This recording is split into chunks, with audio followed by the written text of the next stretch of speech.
पूर्व में मंत्री सुभाष सुधा जी,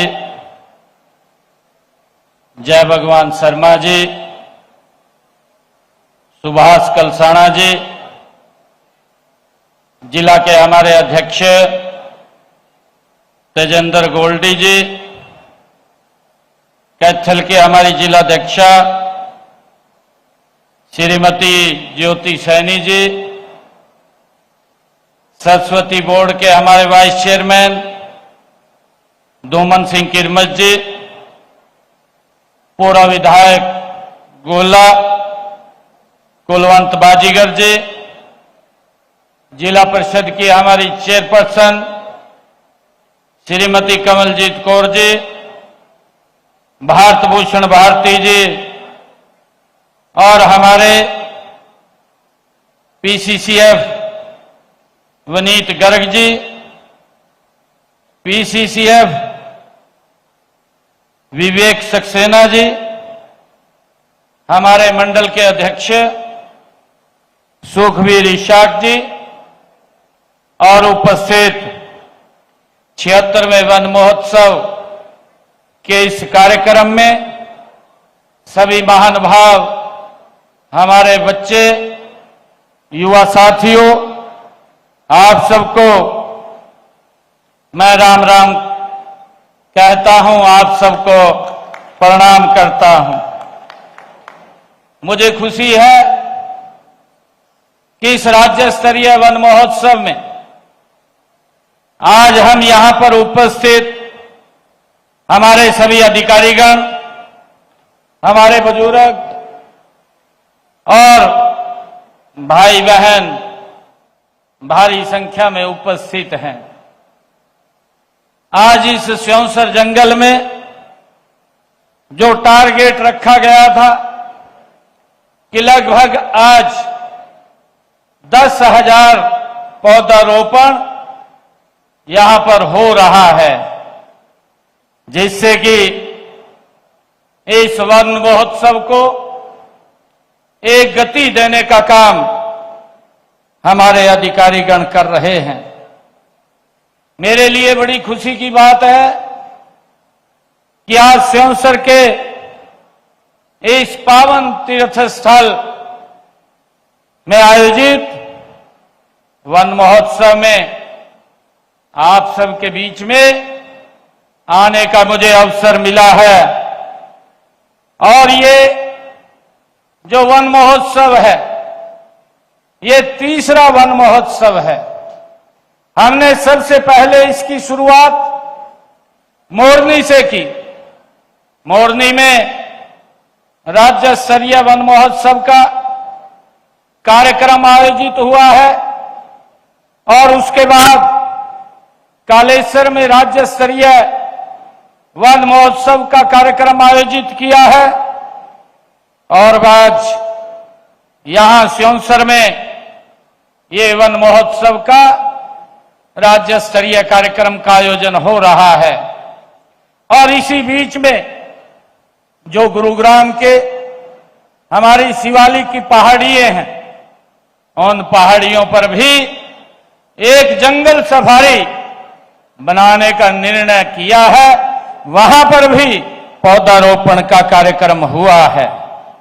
यही नहीं, प्रदेश में जिला स्तर पर भी वन महोत्सव के और कई कार्यक्रम आयोजित किए जा रहे हैं।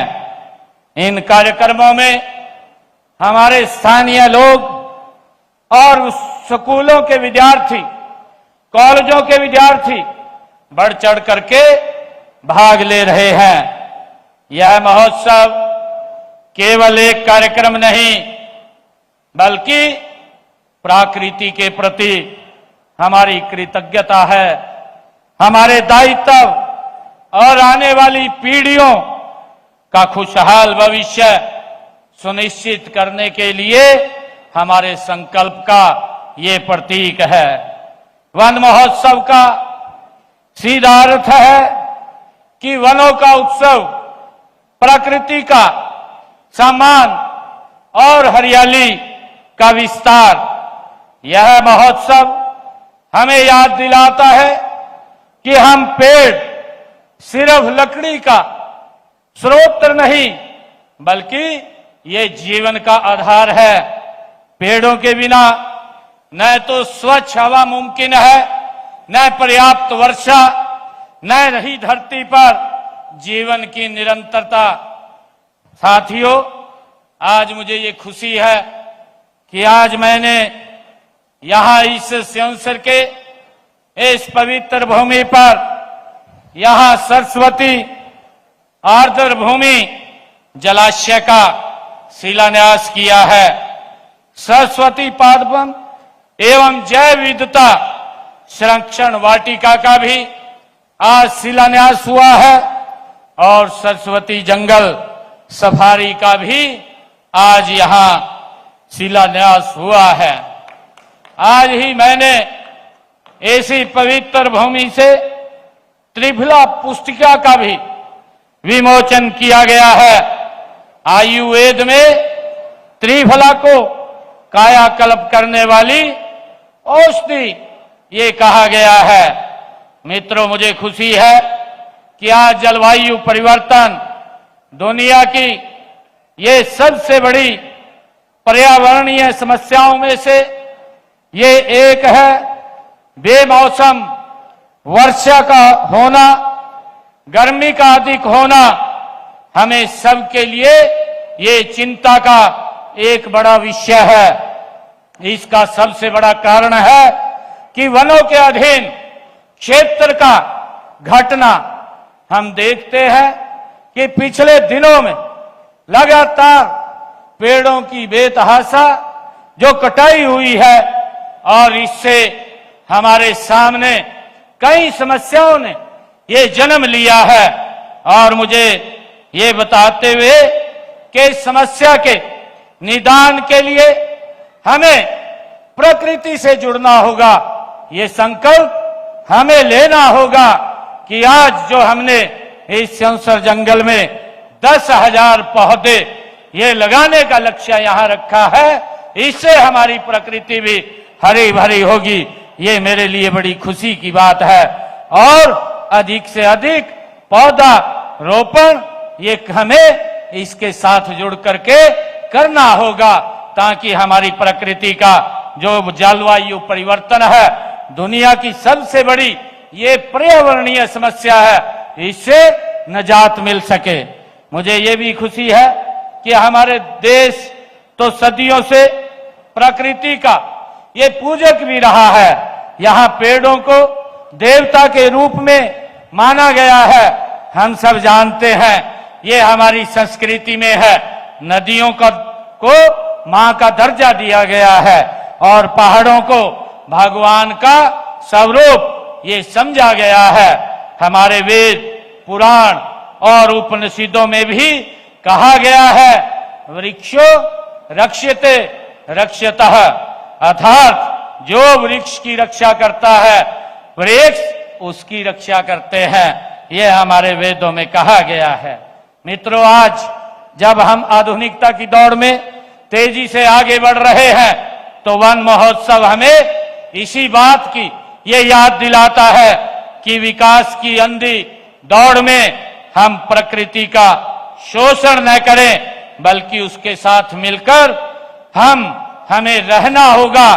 और जब हम एक पेड़ लगाते हैं तो हम एक स्रोत रोपित करते हैं। हम जीवन का एक स्रोत हम रोपित करते हैं, एक नई उम्मीद पैदा करते हैं। साथियों, पेड़ों के महत्व को समझते हुए हमने वृक्षारोपण के कई अभियान वो चलाए हैं और उनके फलदायी परिणाम भी देखने को मिल रहे हैं। हमने वन क्षेत्रों को बढ़ाने के लिए कई योजनाएं वो चला रखी हैं। देश के यशस्वी प्रधानमंत्री आदरणीय नरेंद्र मोदी जी ने 5 जून 2024 को विश्व पर्यावरण दिवस के अवसर पर दिल्ली में बुद्ध जयंती पार्क में पौधारोपण करते हुए एक पेड़ मां के नाम एक अनूठा अभियान की शुरुआत देश के यशस्वी प्रधानमंत्री नरेंद्र मोदी जी ने की है। मुझे खुशी है कि हमने एक पेड़ मां के नाम के पहले चरण में हरियाणा में 1 करोड़ 60 लाख पौधे लगाने का लक्ष्य रखा था। हमने उस लक्ष्य को पार करते हुए 1 करोड़ 87 लाख पौधे हरियाणा के अंदर लगाने का काम ये हमारी सरकार ने किया है। मुझे ये भी खुशी है कि हमारा जो लक्ष्य है कि हरियाणा के हर कोना हरा भरा बनाया जाए।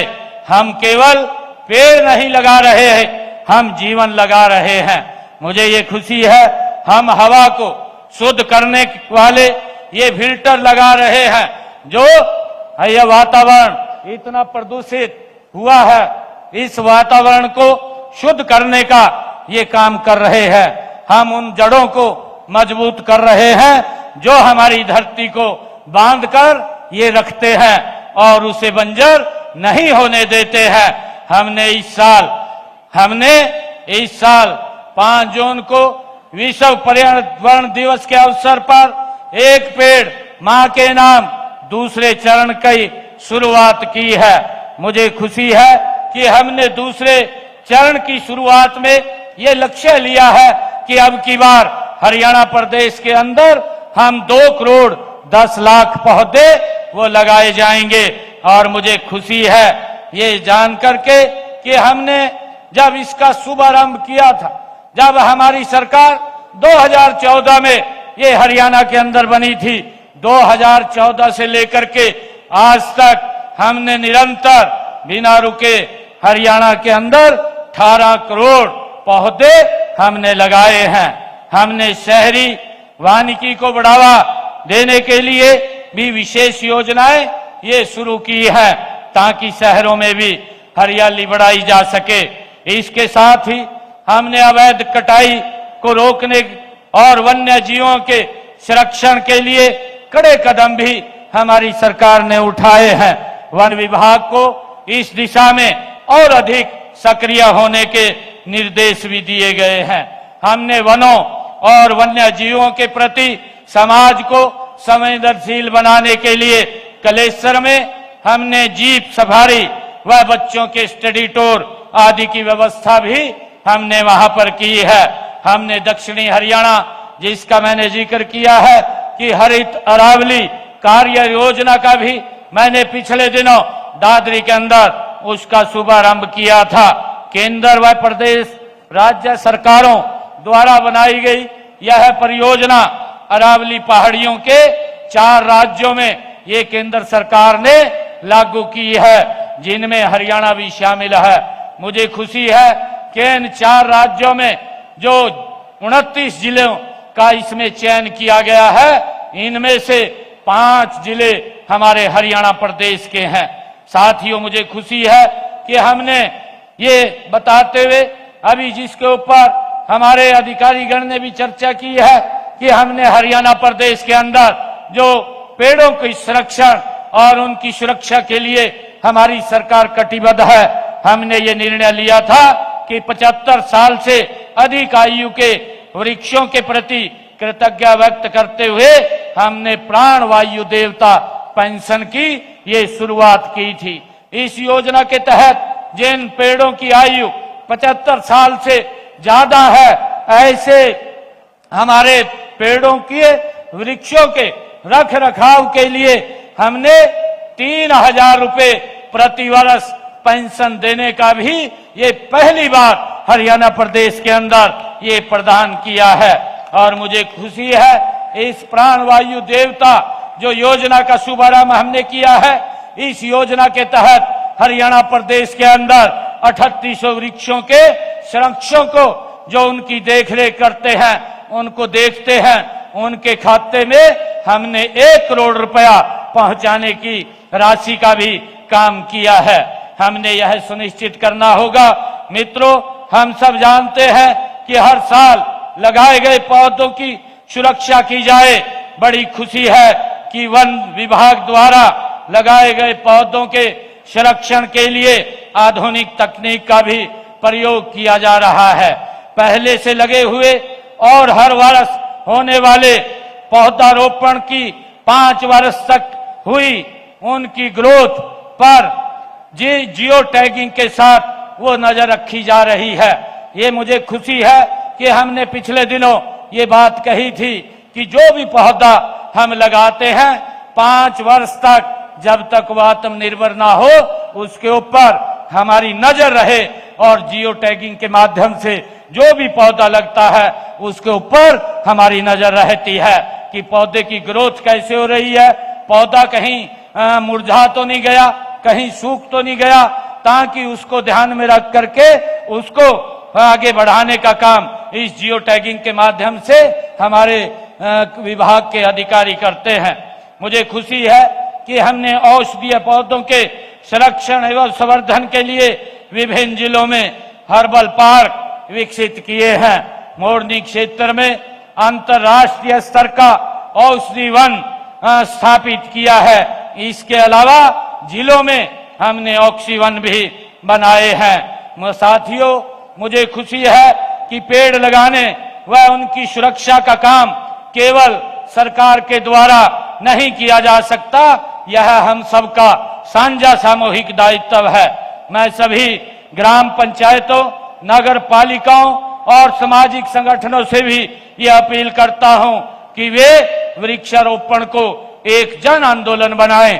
स्कूल कॉलेजों में छात्रों को पर्यावरण के प्रति जागरूक किया जाना चाहिए, उन्हें पेड़ लगाने और उनकी देखभाल करने के लिए प्रोत्साहित किया जाना चाहिए।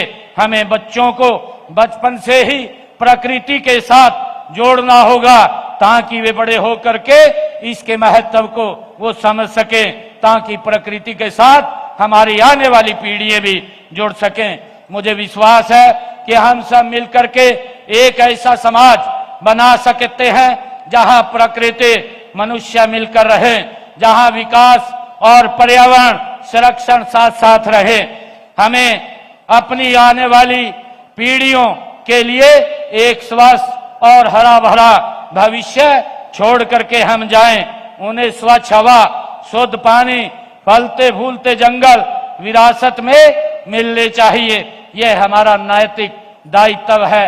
मुझे खुशी है मित्रों कि लगातार हमारी सरकार वृक्षारोपण को लेकर के, पौधों को और वनों की कटाई को लेकर के संजीदगी से वो काम कर रही है, ताकि आने वाले समय के अंदर जो प्रकृति का असंतुलन हुआ है उस असंतुलन को हम पौधा रोपण के माध्यम से ठीक कर सकें। हम देखते हैं कि आजकल कितनी भारी वर्षा एकदम ज्यादा आ जाती है और कितनी गर्मी हो जाती है। ये प्रकृति का संतुलन, हमारे जो पेड़ों की कटाई ज्यादा हुई है उसके कारण असंतुलन हुआ है। इस संतुलन को बनाने का हम सब मिलकर के काम करें। मित्रों, आज मुझे ये भी बताते हुए कि लगातार देश के यशस्वी प्रधानमंत्री आदरणीय नरेंद्र मोदी जी इस भारत को 2047 तक एक विकसित राष्ट्र बनाने का उन्होंने संकल्प लिया हुआ है। और मुझे ये भी खुशी है कि आदरणीय मोदी जी के नेतृत्व में पिछले 11 वर्षों में भारत ये मजबूती से आगे बढ़ा है, हर क्षेत्र के अंदर गति से आगे बढ़ रहा है। चाहे स्वच्छता की बात हो, चाहे पौधारोपण की बात हो, और चाहे अन्य और ऐसे योजनाएं चला करके कि लोगों को इस स्वच्छता के प्रति जागरूक किया जा सके। आदरणीय प्रधानमंत्री जी विभिन्न समय के ऊपर इन योजनाओं को चला करके देश को आगे बढ़ाने का काम कर रहे हैं। मुझे ये भी खुशी है कि जहां देश के यशस्वी प्रधानमंत्री आदरणीय नरेंद्र मोदी जी देश को आगे बढ़ाने का काम कर रहे हैं, वहीं पर हमारे कुछ लोग लगातार उसको क्रिटिसाइज भी करने का काम कर रहे हैं। मैं बताना चाहता हूं कि विपक्ष की जो भूमिका है वो विपक्ष की भूमिका भी आज चिंताजनक है। पहले तो वो ईवीएम को दोषी ठहराते थे, अब हमारे विपक्ष के बड़े नेता जो देश के लोगों ने नकार दिया है, 55 वर्षों तक जो देश के अंदर जिनका शासन रहा है और देश के लोगों की अपेक्षाओं के ऊपर जो खड़े नहीं उतरे हैं, उनको आज बाहर का रास्ता देश के लोगों ने दिखाया है। और वो बौखला करके इस प्रकार का कभी तो ईवीएम को दोषी ठहराते हैं और आजकल एक झूठ का एजेंडा और उन्होंने चला रखा है कि वोट चोरी हो गए हैं। अरे भाइयों, वोट चोरी नहीं हुए हैं, आपके जो कारनामे हैं लोगों ने उनको नकार दिया है। और आप जिस प्रकार का ये लोगों के अंदर देश में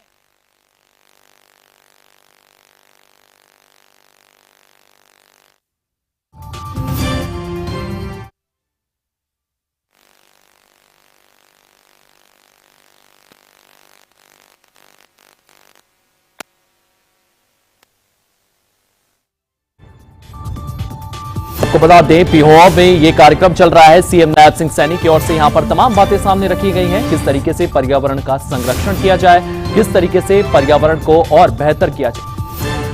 एक नई करवट ली है। आज अगर हमारे देश की सीमाएं भी हैं, वो भी सुरक्षित है, परंतु विपक्ष ने जिस प्रकार से हमारे सैनिकों के ऊपर भी उन्होंने क्वेश्चन मार्क लगाने का काम किया है।